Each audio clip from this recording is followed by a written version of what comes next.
என் மகனே, உன் மனசு மாதிரியே காவேரியில இருந்து தண்ணி ஓடோடி வந்துட்டு இருக்கு.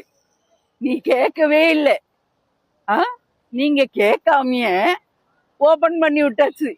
ஜக ஜக ஜகன்னு வந்துட்டு. என் மகனே, நீ பட்ட கஷ்டம் எல்லாமே மாறப்போகுது அப்படின்னு ஒரு தாய் தன்னுடைய மகனுக்கு சொல்வது போல முதலமைச்சர் விஜய் அவர்களுக்கு வெளியிட்ட இந்த வீடியோ தான் சமூக வலைதளங்கள்ல வைரல் ஆகிட்டு இருக்கு. பாரு, நினைச்ச உடனே மழை பெய்யுது. மன்னிக்கணும், என் மகனை வாங்க போங்கன்னு தான் பேசணும்.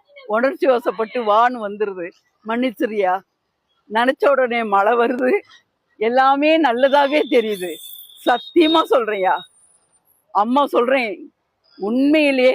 என் செல்ல மகனே, நீ பட்ட கஷ்டமும் சிந்தின கண்ணீரும் எனக்கு தெரியும். ஆனா உன் நல்ல மனசுக்கு நீ எப்பயுமே தோத்து போக மாட்ட. நீ மனசுல நினைச்சா மட்டும் போதும், எல்லாமே மாறிடும் அப்படின்னும் உங்களுடைய லட்சியம் எல்லாமே சீக்கிரம் நடக்கும் அப்படின்னு பல்வேறு சந்தோஷமான விஷயங்களை ஷேர் பண்ணியிருக்காங்க. திறந்தே விட்டுட்டானுங்க. உன்னை தேடி வரா அந்த காவிரி அண்ணன். உன்னை பாக்குறதுக்காக தேடி ஓடி வரா. இதுதான் உண்மையா?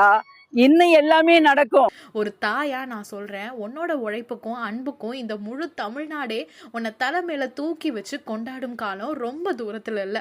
உன் வழியில எத்தனை தடை வந்தாலும் நீ கலங்காம நீ செய்யற ஒவ்வொரு நல்ல காரியத்துக்கு பின்னாடியும் ஒரு பெரிய சக்தி இருக்கு. ஒரு அவதாரம் மாதிரி தான் நீ எங்களுக்கு. நீ சாமியா பிறந்திருக்கையா, இது உண்மை. இது வாப்போன்னு பேசுறேன்னு நினைக்காதீங்க தம்பி. உணர்ச்சி வசப்பட்டு பேசுறேன். இப்பதான் அந்த வீடியோல பார்த்தேன். அப்படியே தண்ணி வருது. இருக்க இருக்க உயர்ந்துகிட்டே போகுதான். கரையில உள்ளவங்க எல்லாம் ஒதுங்குங்கன்றாங்க. நீ நினைச்ச உடனேயே காவேரி தண்ணி இப்போ நம்மளுக்கு வரப்போகுது. நீ கேட்க கூட வேணாம். உன்னுடைய நல்ல மனசு நினைச்சதால மட்டும்தான் இதெல்லாம் நடக்குது. இன்னும் நிறைய விஷயங்கள் தமிழ்நாட்டுக்கு நீ செய்ய போற. அது எங்க எல்லாருக்குமே தெரியும். இந்த மாதிரி குளிர்ந்த நேரத்துல எல்லாரும் மரம் நட்டா நல்லா இருக்கும். நம்ம ஊரும் கேரளா கர்நாடகா மாதிரி பசுமையா மாறிடும். இருக்கக்கூடிய வெப்பத்தை தணிக்கிறதுக்கு இதுதான் நல்ல வழி. எனக்கு எப்படி சொல்றதுன்னு தெரியல. ஆனா நீங்க கண்ணை காட்டினா போதும், எல்லாமே தமிழ்நாட்டு மக்கள் செய்வாங்க அப்படின்னு முதலமைச்சர் விஜய் அவர்களை பத்தி இந்த அம்மா பேசின வீடியோ தான் சமூக வலைத்தளங்கள்ல ரொம்பவுமே வைரல் ஆகிட்டு இருக்கு அப்படின்னே சொல்லலாம்.